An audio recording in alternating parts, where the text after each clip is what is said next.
सुनो। हाँ सुनो सुनो। 7वां अध्याय। हाँ कल 6 पढ़ लिया था। हाँ सही। चित्रगुप्त ने उन दोनों के कर्मों की आलोचना करके दूतों से कहा कि बड़े भाई कुंडल को घोर नरक में डालो और दूसरे छोटे भाई भी कुंडल को स्वर्ग ले जाओ जहाँ उत्तम भोग है। तब एक दूत तो कुंडल को नरक में फेंकने के लिए ले गया और दूसरा दूत बड़ी नम्रता से कहने लगा कि हे विकुंडल, चलो तुम अपने अच्छे कर्मों से स्वर्ग को प्राप्त होकर अनेक प्रकार के भोगों को भोगो। तब विकुंडल बड़े विस्मय के साथ मन में संशय धारकर दूत से कहने लगा कि हे यमदूत, मेरे मन में बड़ी भारी शंका उत्पन्न हो गई है, अतएव मैं तुमसे कुछ पूछता हूँ, कृपा करके मेरे प्रश्नों का उत्तर दो।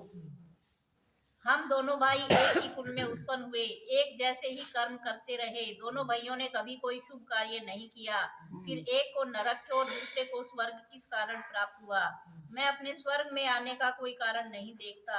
तब यमदूत कहने लगा कि हे विकुंडल, माता पिता, पुत्र पत्नी, भाई बहन से सब संबंध जन्म के कारण होते हैं और जन्म कर्म के भोगने के लिए ही प्राप्त होता है।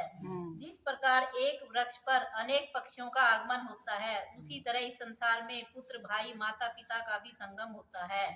इनमें से जो जैसे जैसे कर्म करता है वैसे ही फल भोगता है। तुम्हारा भाई अपने पाप कर्मों से नरक में गया, तुम अपने पुण्य कर्म के कारण स्वर्ग में जा रहे हो।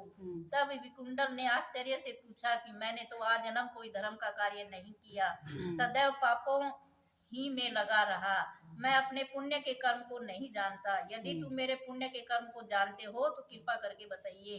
तब देवदूत कहने लगा कि मैं सब प्राणियों को भली भांति जानता हूँ, तुम नहीं जानते। सुनो।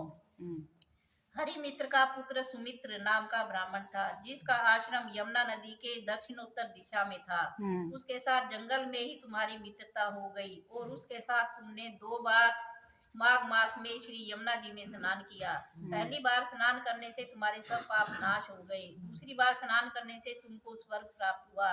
तो हे वैश्यवर, तुमने 2 बार माघ मास में स्नान किया, इसी के पुण्य के फल से तुमको स्वर्ग प्राप्त हुआ और तुम्हारा भाई नरक को प्राप्त हुआ। दत्तात्रेय जी कहने लगे कि इस प्रकार वह भाई के दुखों से अति दुखित होकर नम्रता पूर्वक मीठे वचनों से दूतों से कहने लगा कि हे दूतों, सज्जन पुरुषों के साथ 7 पग चलने से मित्रता हो जाती है और यह कल्याणकारी होती है। मित्र प्रेम की चिंता न करते हुए तुम मुझको इतना बताने की कृपा करो कि कौन से कर्म से मनुष्य यमलोक को प्राप्त नहीं होता, क्योंकि तुम सर्वज्ञ हो। हर हर महादेव। हर हर महादेव।